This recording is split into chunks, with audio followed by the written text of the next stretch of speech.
that steady stream of bodies to the blue tent mostly was your group.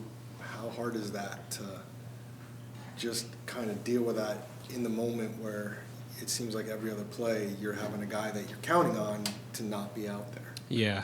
Obviously, you don't want that to happen to those guys, and you don't want to lose good players. But as a staff, we go through a lot of different situations, or I should say scenarios, towards the end of the week, just in, what happens if this, and this. So we're prepared for them. I think our athletic training staff does a great job of communicating that stuff of, hey, right now this guy's getting looked at, or this guy's back up. But you have to constantly be ready to, okay, hey, right now if we go to this, you're in, or hey, we got to stay out of this right now because these guys are missing. So it's a communication thing that with the athletic training staff, with us as a staff, with JG, to make sure that you're on point with what you have to potentially get to or stay out of. I was going to say, is that in the moment, what's that like for a play caller when, let's say a guy goes down, he's able to get off the field. It's not like there's a big stop and play, but all of a sudden now is it hard to, I would guess it's hard enough to call plays in the quickness of the moment, and now you're adding in a variable that. Yeah, I think like from a play calling standpoint, that's where you have to have gone through those scenarios. And it's not necessarily that you're going to make some big change in the middle of a drive, but you do need to know what you can get into and get out of as far as personnels go. Once you get to the sideline and you have time to adjust it out, and you can talk about how you're actually changing what you're calling per se, you know what I'm saying? That's where having a little bit more time. But you got to be able to think fast at times with what groups you can put out there or can't put out there. How much of an adjustment is it when, especially where it's a situation where the guy with the green dot has to go out and now someone else has to take over that one? Yeah, those guys get green dot practice all the time during the week. So as far as the communication goes, with the green dot, like Chris does a great job. I feel like all our guys do a great job because they hear that they all have green dots during practice, so they all hear it. They practice communicating it.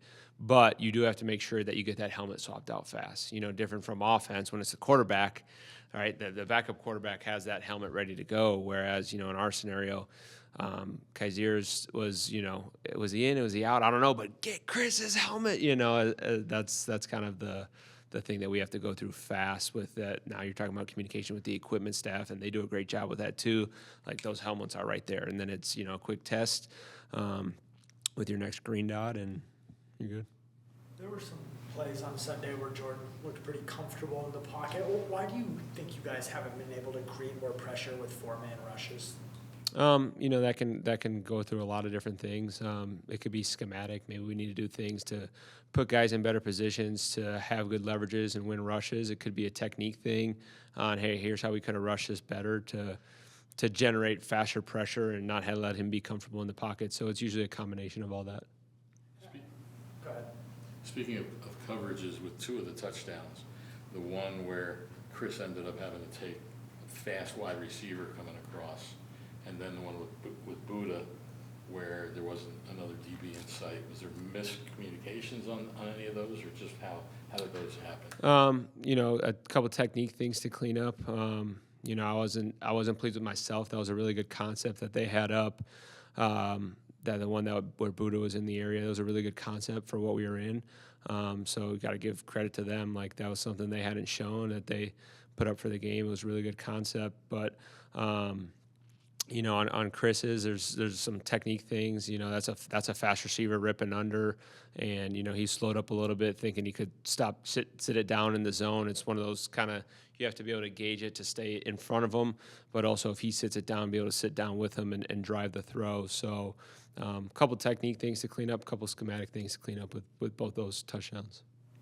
There was the one drive where SMB had the penalties and then the touchdown, and then he came over to the sidelines, and TV broadcast was showing his frustration. Is that a moment when you'll walk over to him and you'll try to calm him down, or what's sort of the process when a situation like that happens? SMB, he wants to be great, and so he's mad at himself when he doesn't make the plays that he expects himself to make. I just went over there and reminded him that, hey, dude, you're one of our best players. You're a leader. Like, reset yourself, and you're good to go. And he reset himself, and he was good after that. uncharacteristically high amount of team penalties for those on defense. Do you attribute it to the atmosphere, the weather, or anything of that nature, or was it simply just yourselves? No, it was, we beat ourselves with those penalties. A lot of them were pre-snap penalties, non-negotiable penalties. It was uncharacteristic. We hadn't done it, and we did it, and we got to clean it up. Can't do it again going forward. With those pre-snap penalties, are those the ones that frustrate you most as a coach? I don't necessarily get too in that moment. Again, that kind of goes into, you can't be emotional as a play caller, whereas if it's a pre-snap penalty, you lose my mind versus during the play, oh, that's cool. I don't want penalties, period. But you do have to talk about those things between drives of whether it's a technique change that you got to make, or hey guys, they're hard counting us.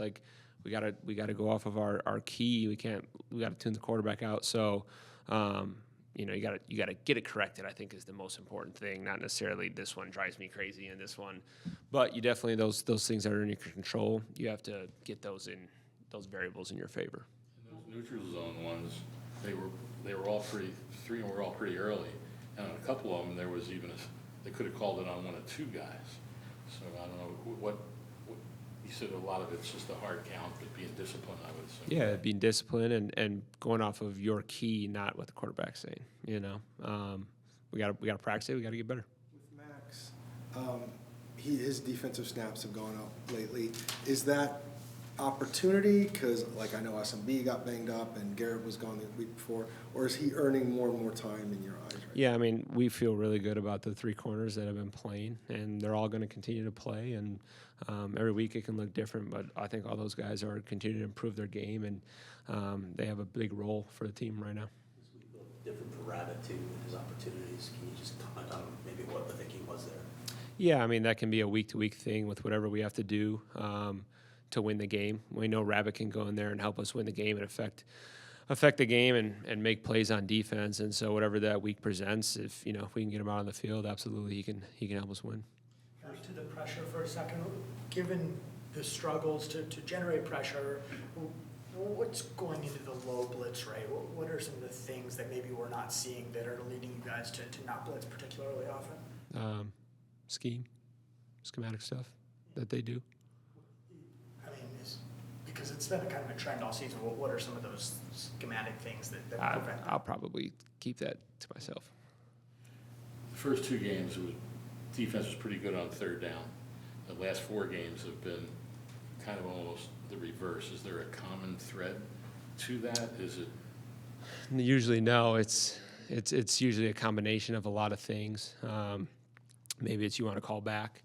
Maybe called it at the wrong time, or maybe we could have designed a call better, or a pressure, whatever that is. And then sometimes it's about execution, right? Or we didn't run the pressure right, we didn't rush right, we didn't cover right, we didn't win our leverage. And so it's usually layered, but you got to get off on third down. So those things that we got to clean up schematically as coaches, players, schematic execution technique, all that stuff has to get cleaned up, and that collectively will help you play better on third down. After reviewing the tape, how do you evaluate the team's run defense this past week? It's got to be better, from a technique standpoint, to knocking back the line of scrimmage, fits on the second level, schematically, getting people in the right spot to be able to make plays. It wasn't where it needs to be, and it's got to clean up at every level, coaching and playing. Jacobs had a pretty low yards per carry, so why do you say that the run defense wasn't good enough? I mean, they ran for too many yards.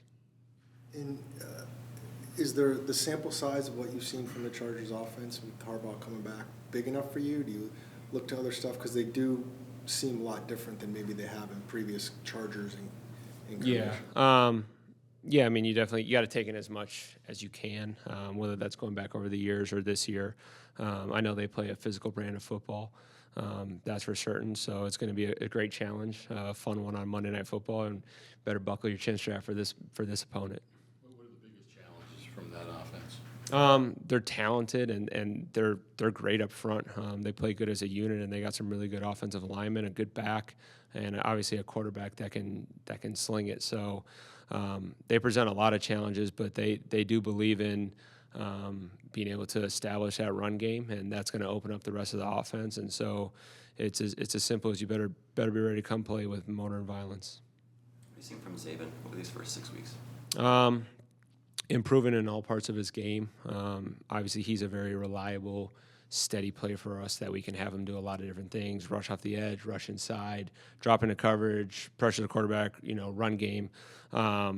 It's continuing to improve those things. I think is going to continue to go like this for him as a player. You're seeing the growth you want to see from him, especially off the edge specifically. Yeah, and there's things I texted him yesterday. It's like, hey, let's get better at these couple things. It's going to be like that forever, right? I want him to go through his ceiling and beyond. So, there's improvement, and then there's going to be things that we got to continue to improve on as the season goes. Did you ever face Harbaugh when he was at Michigan? Do you have any memories of going up against him? At Michigan, when I was a player. Yeah, what years was he there? 2015. Yeah, we lost on goal line stand. That was Harbaugh. Yeah, lost on a goal line stand. That was tough. Night game. That's all I remember, to be honest. And I think that was that Jabril Peppers playing a little offense back then? Yeah, we had to have a little bit of a Jabril plan when he was on offense. That's about as much as I'm not one of those guys that like, oh yeah, third quarter, 14 minutes left, they ran this play. I can't